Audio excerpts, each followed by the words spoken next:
Des projectiles au large de la Chine continentale. Selon Taipei, de multiples missiles balistiques chinois sont tombés dans les eaux environnantes. Quelques minutes plus tôt, des hélicoptères militaires chinois survolaient la zone.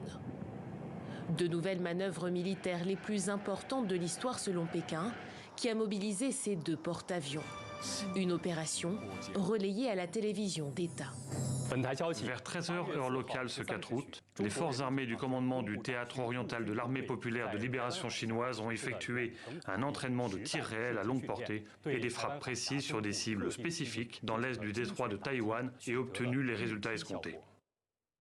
L'armée chinoise est déployée dans 6 zones autour de Taïwan, parfois à 20 km de l'île.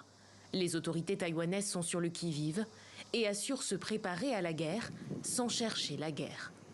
Notre gouvernement est encore plus déterminé à sauvegarder la souveraineté et l'intégrité territoriale de notre nation.